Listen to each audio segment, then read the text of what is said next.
Hello ಸ್ನೇಹಿತರೆ, ಎಲ್ಲರಿಗೂ ನಮಸ್ಕಾರ. ಆದಿಲಕ್ಷ್ಮಿ ಪುರಾಣ ಧಾರಾವಾಹಿಯ ಸಂಚಿಕೆಯಲ್ಲಿ ಏನಾಗುತ್ತೆ ಅಂತ ಈ ವಿಡಿಯೋದಲ್ಲಿ ಪೂರ್ತಿಯಾಗಿ ನೋಡ್ಕೊಂಬರೋಣ ಬನ್ನಿ. ಅದಕ್ಕೂ ಮುಂಚೆ ಯಾರೆಲ್ಲ ನಮ್ಮ ಚಾನಲ್ಗೆ ಸಬ್ಸ್ಕ್ರೈಬ್ ಆಗದೆ ಹಾಗೆ ವಿಡಿಯೋ ನೋಡ್ತಾ ಇದ್ದೀರೋ ದಯವಿಟ್ಟು ಸಬ್ಸ್ಕ್ರೈಬ್ ಮಾಡಿ ಮತ್ತು ಸಪೋರ್ಟ್ ಮಾಡಿ. ಹಾಗೆ ಪಕ್ಕದಲ್ಲಿರುವ ಬೆಲ್ ಬಟನನ್ನು ಕ್ಲಿಕ್ ಮಾಡಿ.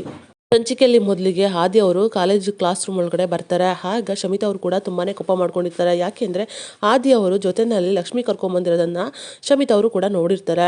ಆಗ ಆದಿ ಅವರು ಬಂದು ಕೂತ್ಕೊಳ್ತಾರೆ. ಆಗ ಶಮಿತಾ ಅವರು ಕೋಪ ಮಾಡ್ಕೊಂಡಿರೋದನ್ನ ನೋಡ್ಬಿಟ್ಟು, ಯಾಕೆ ಶಮಿ ಈ ತರ ಕೋಪ ಮಾಡ್ಕೊಂಡಿದ್ಯಾ, ಯಾಕೆ ಹಿಂಗೆ ಉರ್ಕೊಳ್ತಿದ್ಯಾ, ಇನ್ನೂ 5 ಪೀರಿಯಡ್ ಇದೆ, ಇವಾಗಲೇ ಈ ತರ ಆದ್ರೆ ಹೇಗೆ ಅಂತ ಹೇಳ್ತಾರೆ. ಆದಿ, ನೀನು ನನಗೇನು ಮಾತಾಡೋಕೆ ಬರಬೇಡ, ಜಾಸ್ತಿ ಮಾತಾಡ್ತಿದ್ಯಾ ನೀನು, I am upset with you ಅಂತ ಹೇಳ್ತಾರೆ. ಆಗ ಆದಿ ಅವರು, ಶಮಿ ಏನಾಯಿತು ಅಂತ ಹೇಳ್ತಾರೆ. ಎಲ್ಲಿ ನಿನ್ನ ದುರದೃಷ್ಟ ಅಂತ ಕೇಳ್ತಾರೆ. ದುರಾದೃಷ್ಟನಾ ಅಂತ ಹೇಳ್ತಾರೆ. ಆಗ ಅಷ್ಟೊತ್ತಿಗೆ ಲಕ್ಷ್ಮಿ ಕೂಡ ಬರ್ತಾರೆ. ಅಂತೂ ನೋಡು ನಿನ್ನ ದುರಾದೃಷ್ಟ, ಅಲ್ಲ ಅಷ್ಟಕ್ಕೂ ಅವಳನ್ನ ಯಾಕೆ ಕರ್ಕೊಂಬಂದೆ ನಿನ್ನ ಜೊತೆನಲ್ಲಿ ಅಂತ ಹೇಳ್ತಾರೆ. ಅಲ್ಲ ಶಮಿ, ನಾನು ಅವಳನ್ನ ಜೊತೆಲಿ ಕರ್ಕೊಂಬಂದೆ, ನೀನೆಲ್ಲಿ ನೋಡಿದೆ ಅಂತ ಹೇಳ್ತಾರೆ. ನನಗೆ ಅದೆಲ್ಲ ಏನು ಬೇಕಾಗಿಲ್ಲ, ನೀನು ಈ ಥರ ಮಾಡಿದ ನಂಗೆ ತುಂಬಾ ಬೇಜಾರಾಯಿತು. ಅಲ್ಲ ಆದಿ, ಅವಳನ್ನ ಯಾಕೆ ಕರ್ಕೊಂಬಂದೆ, ನೀನು ಯಾಕೆ ಅವಳ ಜೊತೆ ಕರ್ಕೊಂಬರ್ಬೇಕು ಅಂತ ಹೇಳ್ತಾರೆ. ಅಯ್ಯೋ ಏನು ಮಾಡಲಿ, ಅದು ಅವಳು ನನ್ನ ಜೊತೆನಲ್ಲೇ ಇದ್ದಾಳಲ್ಲ ಅದಕ್ಕೋಸ್ಕರ ಅಂತ ಹೇಳ್ತಾರೆ. ಏನೋ ಜೊತೆನಲ್ಲ, ಏನು ಹೇಳ್ತಾ ಇದೀಯ ಆದಿ ಅಂತ ಕೇಳ್ತಾರೆ. ಆಗ ಆದಿ ಅವರು, ಅಂದರೆ ಅವಳು ನಮ್ಮ ಮನೆಯಲ್ಲಿದ್ದಾಳೆ, ಅವಳಿಗೆ ಹಾಸ್ಟೆಲ್ಲೋ ಅಥವಾ ಫೀಜಿನೋ ಈ ಥರ ಸಿಗೋ ತನಕ ಸ್ವಲ್ಪ ದಿನ ನಮ್ಮ ಮನೆಯಲ್ಲಿ ಒಂದು ಮೂಲೆಯಲ್ಲಿ ಬಿದ್ದಿರಲಿ ಅಂತ ನಮ್ಮ ತಾತ ಇರಿಸ್ಕೊಂಡಿದ್ದಾರೆ. ಅಲ್ಲಿವರೆಗೂ ಅಷ್ಟೇ, ನಾಳೆನೋ ನಾಡಿದ್ದೋ ಹೋಗ್ಬಿಡ್ತಾಳೆ, ಅಲ್ಲಿವರೆಗೂ ನಮ್ಮನ್ನಲ್ಲಿ ಇರ್ತಾಳೆ ಅಂತ ಹೇಳ್ತಾರೆ. ಏನೋ ಗೊತ್ತಿಲ್ಲ ಆದಿ, ನೀನು ಮಾತ್ರ ಅವಳ ಜೊತೆ ಸೇರಬಾರ್ದು, ಅವಳ ನೆರಳು ಕೂಡ ನಿನ್ನ ಮೇಲೆ ಬೀಳಬಾರ್ದು, ನನಗೆ ಅದು ಇಷ್ಟ ಆಗಲ್ಲ, ಅರ್ಥ ಆಯ್ತಾ ಆದಿ ಅಂತ ಹೇಳ್ತಾರೆ. ಆಗ ಆದಿ ಅವರು ಲಕ್ಷ್ಮಿಯವ್ರನ್ನೇ ನೋಡ್ತಾ ಕೂತಿರ್ತಾರೆ. ಆದಿ ಯಾಕೆ ಹಿಂಗೆ ಮಾಡ್ತಿದ್ಯಾ ಅಂತ ಮತ್ತೆ ಮಾತಾಡ್ತಾರೆ. ಆಗ ಆದಿ ಅವರು ಸರಿ ಶಮಿ ಅಂತ ಹೇಳ್ಬಿಟ್ಟು ಲಕ್ಷ್ಮಿಗೆ ತಾಳಿ ಕಟ್ಟಿರೋದನ್ನೇ ನೆನಪು ಮಾಡ್ಕೊಂಡು ಕೂತ್ಬಿಡ್ತಾರೆ. ಅಪ್ಪ ದೇವ್ರೆ, ಯಾವುದೇ ಕಾರಣಕ್ಕೂ ಕಾಲೇಜಲ್ಲಿ ಮಾತ್ರ ಸತ್ಯ ಗೊತ್ತಾಗ್ಬಾರ್ದಪ್ಪ ಅಂತ ದೇವ್ರನ್ನ ನೆನಪು ಮಾಡ್ಕೊಳ್ತಾ ಇರ್ತಾರೆ. ಸಂಜೀವ್ ಅವರು ಕ್ಲಾಸ್ಗೆ ಬರ್ತಾರೆ. ಹಾಗೆ ಕ್ಲಾಸ್ಗೆ ಹೊರಡ್ಬೇಕಾದ್ರೆ ಅಷ್ಟರಲ್ಲಿ ಅವ್ರ ಫ್ರೆಂಡ್ ಮತ್ತು ಮೋಹನ್ ಅವರು ಕೂಡ ಬರ್ತಾರೆ. ನೋಡ್ಬಿಟ್ಟು, ಅಯ್ಯೋ ಏನು ಗೆಳೆಯ, ರಜೆ ತೊಗೊಂಬಿಟ್ಟು ಎಲ್ಲಿ ಸ್ಕೂಲ್ ದಾರಿನ ಮರ್ತೋಗ್ಬಿಟ್ಟಿಯಾ ಅಂತ ಅಂದ್ಕೊಂಡೆ ಅಂತ ಸಂಜೀವ್ ಅವರು ಹೇಳ್ತಾರೆ. ಆಗ ಮೋಹನ್ ಅವರಿದ್ದವರು, ಅಲ್ಲಪ್ಪ ನಾನು ಹೇಗೆ ಮರೀಲಿ, ನಾನು ಕನ್ನಡ ಅಧ್ಯಾಪಕ, ಹೀಗಿರ್ಬೇಕಾದ್ರೆ ಮಕ್ಕಳಿಗೆ ಕನ್ನಡ ಹೇಳ್ಕೊಳ್ಳೇಬೇಕಲ್ವಾ, ಹೆಂಗೆ ನಾನು ಸ್ಕೂಲ್ ದಾರಿನ ಮರೆಯೋದಕ್ಕಾಗುತ್ತೆ ಅಂತ ಹೇಳ್ತಾರೆ. ಅಂದರೆ ನಿನ್ನ ಪ್ರಕಾರ ಮಕ್ಕಳಿಗೆ ಕನ್ನಡ ಅಷ್ಟೇ ಮುಖ್ಯನಾ, ಗಣಿತ ವಿಜ್ಞಾನ ಇದೇನು ಬೇಡವಾ ಅಂತ ಹೇಳ್ತಾ ಇರ್ತಾರೆ ಸಂಜೀವ್ ಅವರು. ಆ ಥರ ಎಲ್ಲಪ್ಪ ಹೇಳಿದೆ, ಕನ್ನಡ ನಮ್ಮ ಮಾತೃಭಾಷೆ, ಮರೆಯೋದಕ್ಕಾಗಲ್ಲ ಅಲ್ವಾ, ಅದಕ್ಕೋಸ್ಕರ ಹೇಳಿದೆ ಅಷ್ಟೇ ಅಂತ ಹೇಳ್ತಾರೆ. ಆಗ ಸಂಜೀವ್ ಅವರು, ಆದರೂ ಸರಿ, ನೀನು ರಜೆನಲ್ಲಿ ಇದ್ರೂ ಕೂಡ ನನ್ನ ಮದುವೆಗೆ ಬರೋದಕ್ಕೆ ಆಗಲಿವಲ್ಲ, ನಿನಗೆ ಬರಲೇ ಇಲ್ವಲ್ಲ ಕೊನೆಗೂ ಕೂಡ ಅಂತ ಹೇಳ್ತಾರೆ. ಆಗ ಮೋಹನ್ ಅವರು, ಏನು ಮಾಡಲಿ, ಪರಿಸ್ಥಿತಿ ಕಾರಣದಿಂದ ಬರೋದಕ್ಕೆ ಆಗಲಿಲ್ಲ, ಅದಕ್ಕೆ ಕ್ಷಮೆ ಇರಲಿ, ಅಷ್ಟಕ್ಕೂ ಈಗ ದಾಂಪತ್ಯ ಜೀವನ ಹೇಗಿದೆ, ಅದಕ್ಕೆ ಅವರು ಹೇಗೆ ಎಲ್ಲ ಅಂತ ಕೇಳ್ತಾ ಇರ್ತಾರೆ.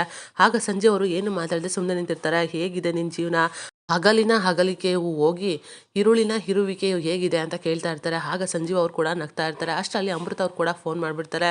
ಏನಪ್ಪ, ಯಾರ್ದೋ ಕರೆ ಬಂತಲ್ಲ, ಅದಕ್ಕೇದೇನಾ, ಮಾತಾಡು ಮಾತಾಡು ಅಂತ ಹೇಳ್ತಾರೆ. ಆಗ ಸಂಜೀವ್ ಅವ್ರು ಕೂಡ ರಿಸೀವ್ ಮಾಡಿ ಮಾತಾಡ್ತಾರೆ. ಹೇಳಿ ಅಮೃತ ಅವ್ರೆ ಅಂತ ಕೇಳ್ತಾರೆ. ಆಗ ಅಮೃತ ಅವರು, ಏನಿಲ್ಲ, ಬ್ಯುಸಿ ಇದ್ರಾ ಅಂತ ಕೇಳ್ತಾರೆ. ಇಲ್ಲ, ಕ್ಲಾಸಲ್ಲಿದ್ದೆ, ಇನ್ನೇನು ಹೋಗಬೇಕು, ಸರಿ ಏನಾದರೂ ಹೇಳೋದಿತ್ತ ಅಂತ ಕೇಳ್ತಾರೆ. ನಾನು ನಿಮ್ಮ ಜೊತೆ ಮಾತಾಡಬೇಕು ಅಂತ ಅಮೃತ ಅವ್ರು ಹೇಳ್ತಾ ಇರ್ತಾರೆ. ಸರಿ ಆಯಿತು, ಅದೇನು ಅಂತ ಹೇಳಿ ಅಂತ ಹೇಳ್ತಾರೆ.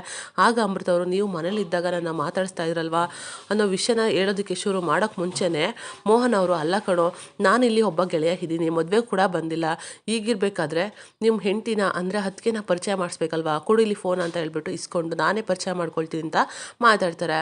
ನೋಡಿ ಅದಕ್ಕೆ ಅವರೇ, ನನ್ನ ಹೆಸರು ಮೋಹನ್ ಅಂತ, ಪತಿಯ ಸಹೋದ್ಯೋಗಿ ಅನ್ನೋದಕ್ಕಿಂತ ನಾನು ನಿಮ್ಮ ಪತಿಯ ಗೆಳೆಯ ಅಂತ ಹೇಳ್ಬೋದು, ಕನ್ನಡ ಅಧ್ಯಾಪಕ, ನಾನು ನಿಮ್ಮ ಮದುವೆಗೆ ಬರೋದಕ್ಕಾಗಲಿಲ್ಲ, ಅದಕ್ಕೋಸ್ಕರ ಆಶೀರ್ವಾದ ಮಾಡ್ತಾ ಇದ್ದೀನಿ ಇಲ್ಲೇನೆ ಅಂತ ಹೇಳ್ತಾ ಇರ್ತಾರೆ. ಆಗ ಅಮೃತ ಅವರು, ಸರಿ ಆಯಿತು ಅಂತ ಹೇಳ್ತಾರೆ.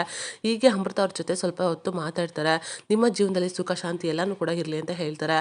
ಹತ್ರ ಸಂಜೀವ್ ಅವ್ರಿಗೆ ಫೋನ್ ಕೊಡ್ತಾರೆ. ಆಗ ಸಂಜೀವ್ ಅವ್ರ ಹತ್ರ ಅಮೃತ ಅವರು ಎಲ್ಲ ವಿಷಯನ ಹೇಳಬೇಕು ಅನ್ನೋ ಅಷ್ಟರಲ್ಲಿ ಬೆಲ್ ಆಗಿಬಿಡುತ್ತೆ. ಸರಿ ಅಮೃತ ಅವರೇ, ನಾನು ಆಮೇಲೆ ಮಾಡ್ತೀನಿ, ನಾನು ಇವಾಗ ಸ್ವಲ್ಪ ಬ್ಯುಸಿ ಇದ್ದೀನಿ, ಬೆಲ್ ಆಯಿತು ಅಂತ ಹೇಳ್ಬಿಟ್ಟು ಫೋನ್ನ ಕಟ್ ಮಾಡ್ತಾರೆ.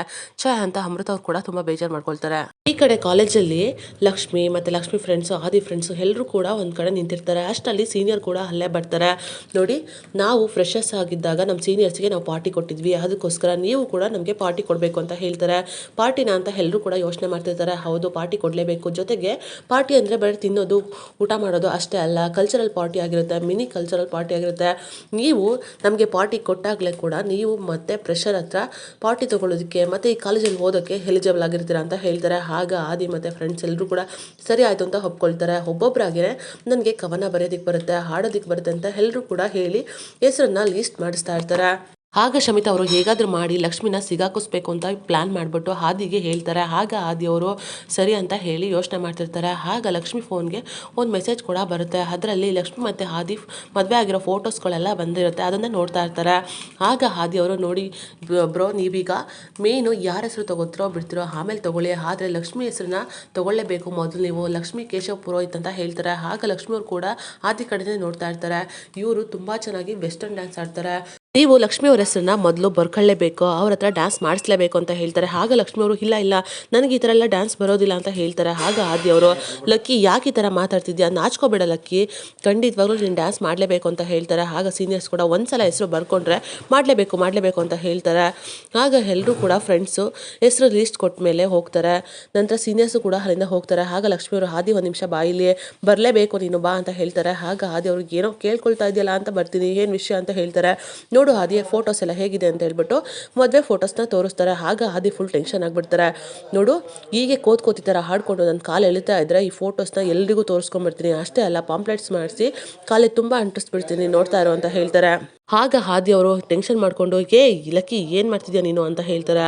ಆಗ ಲಕ್ಷ್ಮಿ ಅವರು ನೋಡು ಆದಿ, ನೀನು ಸುಮ್ಮನಿದ್ರೆ ಸರಿ, ನಾನು ಸೈಲೆಂಟಾಗಿದ್ದರೆ ಮಾತ್ರ ಸಾಧ್ವಿ, ವೈಲೆಂಟ್ ಆದರೆ ಮತ್ತೆ ಸುಮ್ಮನೆ ಇರೋದಿಲ್ಲ, ನೋಡು ನಿನಗೆ ಹಬ್ಬ ಮಾಡಿಬಿಡ್ತೀನಿ ಅಷ್ಟೇ ಅಂತ ಹೇಳ್ಬಿಟ್ಟು ವಾರ್ನ್ ಮಾಡ್ತಾರೆ. ಸರಿ ಹೋಗು ಅಂತ ಹೇಳ್ಬಿಟ್ಟು ಆದಿ ಅವರು ಸುಮ್ಮನಾಗ್ಬಿಡ್ತಾರೆ. ಈ ಕಡೆ ಸಂಜೀವ್ ಅವರು ಮನೆಗೆ ಬರ್ತಾರೆ. ನಂತರ ಅಮೃತ ಅವರೇ ಹೇಳಿದ್ದೀರ ಅಂತ ಹುಡುಕ್ತಾನೆ ಇರ್ತಾರೆ. ಆಗ ರೂಮಲ್ಲಿದ್ದಾರೆ ಅಂತ ನೋಡ್ತಾರೆ, ರೂಮಲ್ಲಿ ಕೂಡ ಇರೋದಿಲ್ಲ. ಅಷ್ಟೊತ್ತಿಗೆ ಅವರ ಅಮ್ಮ ಮತ್ತು ಅವರ ಅತ್ತೆ ಎಲ್ಲರೂ ಕೂಡ ಬರ್ತಾರೆ. ಏನಪ್ಪ ಏನು ಹುಡುಕ್ತಾ ಇದೆಯಾ ಅಂತ ಕೇಳ್ತಾರೆ. ಏನಿಲ್ಲ ಅಮ್ಮ, ಅಮೃತ ಅವರು ಸ್ಕೂಲಲ್ಲಿದ್ದಾಗ ಫೋನ್ ಮಾಡಿದರು, ನಾನು ಮಾತಾಡೋದಕ್ಕೆ ಆಗಲಿಲ್ಲ, ಆದರೆ ಅವರು ರೂಮಲ್ಲೂ ಕಾಣಿಸ್ತಾ ಇಲ್ಲ, ಎಲ್ಲೋದ್ರು ಅಂತ ಹೇಳ್ತಾರೆ. ಆಗ ಕುಮುದವರಿದ್ದವರು ಬಟ್ಟೆನ ಒಣಾಕಿದ್ವಿ ಅಲ್ವಾ, ಅದನ್ನು ತೊಗೊಂಬರೋದಕ್ಕೆ ಅಂತ ಹೋಗಿದ್ದಾಳೆ ಅಂತ ಹೇಳ್ತಾರೆ. ಹೌದಾ, ನಾನು ಅವಳ ಜೊತೆ ಮಾತಾಡಬೇಕಿತ್ತು, ಅವ್ರ ಜೊತೆ ಮಾತಾಡೋದಕ್ಕೆ ಆಗಲಿಲ್ಲ ಅಂತ ಹೇಳ್ತಾರೆ. ಆಗ ಸಂಜೀವ ಅಮ್ಮ ಇದ್ದವರು, ಅಲ್ಲಪ್ಪ ನಿನಗೆ ಸಮಯ ಆಗಿಲ್ಲ ಅಂದರೆ ಸಮಯ ಮಾಡ್ಕೋಬೇಕಲ್ವಾ ಅಂತ ಹೇಳ್ತಾರೆ. ಅಯ್ಯೋ ಮರ್ತೋಯ್ತಮ್ಮ ಅಂತ ಹೇಳ್ತಾರೆ. ಏನಪ್ಪ ನೀನು ಈ ಥರ ಮಾತಾಡ್ತಿದ್ಯಾ, ಇಷ್ಟು ದಿನ ಮಾತಾಡೋದನ್ನೇ ಮರ್ತೋಗಿದೆ, ಇವಾಗಲೂ ಕೂಡ ಅದೇ ಥರ ಮಾತಾಡ್ತಿದ್ಯಲ್ಲಪ್ಪ, ನೀನು ಮಾತಾಡಬೇಕು ಅಂದರೆ ಸಮಯ ಮಾಡ್ಕೊಳ್ಳೇಬೇಕು ಅಂತ ಹೇಳ್ತಾರೆ. ಆಗ ಕುಮುದವರು, ಏನದಕ್ಕೆ ನೀವು ಮಾತಾಡೋದನ್ನೇ ಒಂದು ಪ್ರಶ್ನೆ ಥರ ಹೇಳ್ಕೊಡ್ತಿದ್ರಲ್ಲ ಅಂತ ಹೇಳ್ತಾರೆ. ಆಗ ನಾವು ಕೂಡ ಅಮೃತ ಅವ್ರ ಜೊತೆ ಮಾತಾಡಬೇಕು, ಅಷ್ಟೇ ಅಲ್ಲದೆ ಎಲ್ಲ ಕೂಡ ಕೆಲಸನೂ ಮಾಡಿಸ್ಬೇಕು ಅಂತ ಕುಮುದವರು ಹೇಳ್ತಾರೆ. ಆಗ ಸಂಜೆಯವರು, ಏನತ್ತೆ ನೀವು ಅವ್ರು ಕೆಲಸ ಮಾಡೋದಕ್ಕೆ ಬಂದಿದ್ದಾರೆ ಅನ್ನೋ ಥರ ಮಾತಾಡ್ತಿರಲ್ಲ ಅಂತ ಹೇಳ್ತಾರೆ. ಆಗ ಸಂಜೀವ ಅಮ್ಮ ಇದ್ದವರು, ಹೌದು ಕುಮುದ, ನೀನು ಈ ರೀತಿಯೆಲ್ಲ ಮಾತಾಡಬೇಡ, ಅವಳು ದೊಡ್ಡ ಮನೆ ಹುಡುಗಿ, ಅಷ್ಟೇ ಅಲ್ಲದೆ ಸಿಟಿಯಿಂದ ಬಂದಿರೋಳು, ಅಡ್ಜಸ್ಟ್ ಆಗೋದಕ್ಕೆ ಸಮಯ ಬೇಕಲ್ವಾ ಅಂತ ಹೇಳ್ತಾರೆ. ಅಲ್ಲ ಅದಕ್ಕೆ ಎಲ್ಲನೂ ಕೂಡ ಅಡ್ಜಸ್ಟ್ ಆಗಲೇಬೇಕು, ಕೆಲಸ ಮಾಡಿದ್ರೆ ತಾನೇ ಹೊಂದ್ಕೊಳ್ಳೋದಕ್ಕೆ ಆಗೋದು, ದೊಡ್ಡ ಮನೇಲಿದ್ದಾಗ ಮಹಾರಾಣಿ, ಚಿಕ್ಕ ಮನೇಲಿದ್ದಾಗ ರಾಣಿ ಥರ ಆಗೋದನ್ನ ಎಲ್ಲನೂ ಕೂಡ ಕಲ್ಕೋಬೇಕಲ್ವಾ ಅಂತ ಹೇಳ್ತಾರೆ. ಆಗ ಸಂಜೆ ಅವರು, ನೋಡಿ ಅತ್ತೆ, ಫಸ್ಟು ಮೊದಲು ನಮಗೆ ಈ ಮನೆಗೆ ಎಲ್ಲನೂ ಕೂಡ ಹೊಂದ್ಕೊಳ್ಳಿ, ಆಮೇಲೆ ಕೆಲಸ ಮಾಡೋದು ನೋಡೋಣ, ಯೋಚನೆ ಮಾಡೋಣ ಅಂತ ಹೇಳ್ತಾರೆ. ಈ ಕಡೆ ಆದಿ ಮತ್ತು ಆದಿ ಫ್ರೆಂಡ್ಸ್ ಎಲ್ಲರೂ ಕೂಡ ಕಾಲೇಜ್ ಪಾರ್ಕಲ್ಲಿ ಕೂತಿರ್ತಾರೆ. ಅಲ್ಲಿಗೆ ಸ್ನ್ಯಾಕ್ಸ್ ಮತ್ತು ಕಾಫಿನ ಕೂಡ ತರಿಸ್ಕೊಳ್ತಾರೆ. ಆಗ ಫ್ರೆಂಡ್ಸ್ ಎಲ್ಲ ಇದ್ದವರು, ನೋಡಪ್ಪ ಆದಿ, ನೀನು ಮಾತ್ರ ಮೊದಲು ಕಾಫಿ ಕುಡಿಬೇಡ, ಚೆನ್ನಾಗಿಲ್ಲ ಅಂತಂದರೆ ಮೊದಲೇ ಕಷ್ಟ ಆಗಿಬಿಡುತ್ತೆ ಅಂತ ಹೇಳ್ತಾರೆ. ಒಳ್ಳೆ ಶಕುನ ಇದ್ದವರು ಮೊದಲು ಕಾಫಿ ಕುಡಿಲಿ ಅಂತ ಹೇಳ್ತಾರೆ. ಒಳ್ಳೆ ಶಕುನನ ಅಂತ ಹೇಳ್ಬಿಟ್ಟು ಆದಿ ಅವರು ಯೋಚನೆ ಮಾಡಿ, ಒಳ್ಳೆ ಶಕುನ ಅಂದರೆ ನಮ್ಮ ಶಮಿ, ಅವಳೇ ಫಸ್ಟು ಕಾಫಿನ ಕುಡಿದು ಹೇಳಿ ಅಂತ ಹೇಳ್ತಾರೆ. ಆಗ ಶಮಿತಾ ಅವರು ಫುಲ್ ಕಳೆದೋಗ್ಬಿಡ್ತಾರೆ. ಸರಿ ಅಂತ ಹೇಳ್ಬಿಟ್ಟು ಕಾಫಿನ ಕುಡಿದು ಟೇಸ್ಟ್ ಮಾಡಿ ಆಯಿಂದ ಆಹಾವರೆಗೂ ಕಾಫಿ ಅದ್ಭುತವಾಗಿದೆ ಅಂತ ಹೇಳ್ತಾರೆ. ಎಲ್ಲರೂ ಕೂಡ ಕಾಫಿನ ಕುಡಿತಾರೆ. ಆಗ ಒಬ್ಬ ಫ್ರೆಂಡ್ ಇದ್ದವನು, ಅಲ್ಲ ನಾವು ಡಿಗ್ರಿ ಕಾಲೇಜಲ್ಲಿ ಇದ್ದ ಕಾಫಿನ ಮಾಡ್ತಾ ಬರ್ತಾ ಕಲ್ಗಟ್ಟು ಥರ ಮಾಡೋದಕ್ಕೆ ಶುರು ಮಾಡಿಬಿಟ್ಟ ಅಂತ ಹೇಳ್ತಾರೆ. ಆಗ ಆದಿಯವರು, ನೀನ್ಯಾಕಪ್ಪ ಕಲ್ಗಟ್ಟನ್ನ ಕುಡಿಯೋದಕ್ಕೆ ಹೋಗಿದ್ದೆ ಅಂತ ಹೇಳ್ತಾರೆ. ಅಯ್ಯೋ ಮೊದಲು ಚೆನ್ನಾಗೇ ಮಾಡ್ತಿದ್ದ, ಮದುವೆ ಆದಮೇಲೆ ಹಾಗೆ ಗೋವಿಂದ ಆಗ್ಬಿಟ್ಟ ಅಷ್ಟೇ ಅಂತ ಹೇಳ್ತಾರೆ. ಮದುವೆ ಆದಮೇಲೆ ಅಂತ ಆದಿಯವರು ಕೂಡ ಯೋಚನೆ ಮಾಡ್ತಿರ್ತಾರೆ. ಹೌದೌದು, ಈ ಗಂಡಸ್ರು ಹಣೆ ಬರನೇ ಅಷ್ಟೇ, ಮದುವೆ ಆದಮೇಲೆ ಊಸರು ಹಳ್ಳಿ ಚೇಂಜ್ ಆಗುತ್ತೆ, ಆದರೆ ಊಸರು ಹಳ್ಳಿ ನಂತರ ಆ ಗಂಡಸ್ರೆ ಅಂತ ಹೇಳ್ತಾರೆ. ಆದರೆ ಶಮಿತಾ ಅವರು, ಅಯ್ಯೋ ಹೆಣ್ಮಕ್ಳು ಮಾತ್ರ ಆಗಲ್ಲ, ಮದುವೆಗೆ ಮುಂಚೆ ಮದುವೆ ಆದಮೇಲೆ ಒಂದೇ ಥರ ಇರ್ತಾರೆ ಅಂತ ಹೇಳ್ತಾರೆ. ಆಗ ಒಬ್ಬ ಫ್ರೆಂಡ್ ಇದ್ದವನು, ಅಯ್ಯೋ ಏನಮ್ಮ ಹೇಳ್ತೀಯಾ, ಗಂಡಸು ಚೇಂಜ್ ಆಗೋದಕ್ಕೆ ಈ ಹೆಣ್ತಿರೆ ತಾನೇ ಕಾರಣ ಅಂತ ಹೇಳ್ತಾ ಇರ್ತಾರೆ. ಆಗ ಆದಿಗೆ ಫುಲ್ ಟೆನ್ಷನ್ ಆಗಿಬಿಡುತ್ತೆ. ಅಯ್ಯೋ ಈಗ ಯಾಕೋ ಮದುವೆ ವಿಷಯ ಎಲ್ಲ ಮಾತಾಡ್ತೀರಾ ನೀವು, ಬಿಟ್ಬಿಡಿ ಅಂತ ಹೇಳ್ತಾರೆ. ಆಗ ಆದಿ ಫ್ರೆಂಡ್ಸು, ಮದುವೆ ವಿಷಯ ಎತ್ತಿದ ತಕ್ಷಣ ನೀನು ಯಾಕೋ ಇರಿಟೇಟ್ ಆಗ್ತೀಯಾ, ಯಾಕೆಂದರೆ ನಮ್ಮ ದೊಡ್ಡಪ್ಪನ ಮಗ ಒಬ್ಬ ಇದ್ದ, ಮದುವೆ ಆದಮೇಲೆ ಫುಲ್ ಎಕ್ಕುಟ್ಟೋದ, ಫೋನ್ ರಿಸೀವ್ ಮಾಡೋದೇ ಇಲ್ಲ ಅಂತ ಹೇಳ್ಬಿಟ್ಟು ಫೋನ್ ಟ್ರೈ ಮಾಡ್ತಾರೆ. ಆಗ ಅವನು ಫೋನ್ ರಿಸೀವ್ ಮಾಡಿ ಮಾತಾಡ್ತಾ ನಮ್ಮ ವೈಫ್ ಮಾಡ್ತಾರೆ ಅಂತ ಹೇಳ್ಬಿಟ್ಟು ಫೋನ್ ಇಟ್ಟೇ ಬಿಡ್ತಾರೆ. ಆಗ ಆದಿ ಮಾತ್ರ ಫುಲ್ ಟೆನ್ಷನ್ ಆಗ್ತಾನೆ ಇರ್ತಾರೆ. ಅಷ್ಟಲ್ಲಿ ಲಕ್ಷ್ಮಿ ಕೂಡ ಬಂದುಬಿಟ್ಟು, ಟೈಮ್ ಆಯಿತು ಬಾ ಆದಿ ಅಂತ ಹೇಳ್ಬಿಟ್ಟು ಸನ್ನೆ ಮಾಡ್ತಿರ್ತಾರೆ. ಆಗ ಆದಿ ಅಂತೂ ಏನು ಮಾಡಬೇಕಂತ ಗೊತ್ತಾಗದೆ ಫುಲ್ ತಡವರ್ಸ್ಕೊಂಡು ಮಾತಾಡ್ತಿರ್ತಾರೆ. ಅವ್ರಿಗೆ ಓಕೆ ಅಂತ ಎಲ್ಲರೂ ಕೂಡ ಆದಿನ ಕೇಳ್ತಾ ಇರ್ತಾರೆ. ಹೀಗೆ ಮಾತಾಡ್ತಾ ಶಮಿತಾ ಅವ್ರನ್ನ ಹೊಗಳ್ತಾ ಇರ್ತಾರೆ. ಏನು ಈ ಥರ ಹೊಗಳ್ತಾ ಇದ್ದಾನಲ್ಲ ಆದಿ ಅಂತ ಹೇಳ್ಬಿಟ್ಟು ಶಮಿತಾ ಅವ್ರು ಫುಲ್ ಖುಷಿ ಆಗಿಬಿಡ್ತಾರೆ. ಆಗ ಶಮಿತಾ ಫ್ರೆಂಡ್ಸ್ ಇದ್ದವರು ಆದಿನ ಡೈರೆಕ್ಟಾಗಿ ಕೇಳ್ಬಿಡೋಣ, ನಿನ್ನ ಬಗ್ಗೆ ಏನು ಫೀಲ್ ಇದೆ ಅಂತ ಹೇಳ್ಬಿಟ್ಟು ಕೇಳ್ತಾರೆ. ನಮ್ಮ ಶಮಿತಾ ಬಗ್ಗೆ ಹೇಳೋದಕ್ಕೆ ಆಗಲ್ಲ, ಯಾಕೆ ಅಂತಂದರೆ ಒಂದಿನ ಫುಲ್ ಸಾಲದು ಅವಳ ಬಗ್ಗೆ ಹೇಳೋದಕ್ಕೆ ಅಂತ ಹೇಳ್ಬಿಟ್ಟು ಆದಿ ಹೇಳ್ತಾ ಇರ್ತಾರೆ. ಆಗ ಶಮಿತಾ ಅವ್ರು ಕೂಡ ಆದಿ ಮಾತಿಗೆ ಫುಲ್ ಕಳೆದೋಗ್ತಾ ಇರ್ತಾರೆ. ಲಕ್ಷ್ಮಿ ಜೋರಾಗಿ ಆದಿ ಅಂತ ಕೂಗ್ಬಿಡ್ತಾರೆ. ಆಗ ಆದಿ ಫ್ರೆಂಡ್ಸ್ ಎಲ್ಲ ಅಲ್ಲ ನಮ್ಮ ಆದಿ ಯಾಕೆ ನಿನ್ನ ಜೊತೆ ಮಾತಾಡಬೇಕು ಅಂತ ಹೇಳ್ತಾರೆ. ಆಗ ಲಕ್ಷ್ಮಿ ಅವರು ತುಂಬಾ ಜೋಶಲ್ಲಿ ಬಂದ್ಬಿಟ್ಟು ಯಾಕೆ ಅಂತಂದರೆ ನಾನು ಇವನ ಹೆಂಡತಿ ಅಂತ ಹೇಳ್ಬಿಡ್ತಾರೆ. ಆಗ ಎಲ್ಲರೂ ಫುಲ್ ಶಾಕ್ ಆಗಿಬಿಡ್ತಾರೆ. ಆದಿ ಅಂತೂ ಫುಲ್ ಶಾಕ್ ಆಗಿಬಿಡ್ತಾರೆ.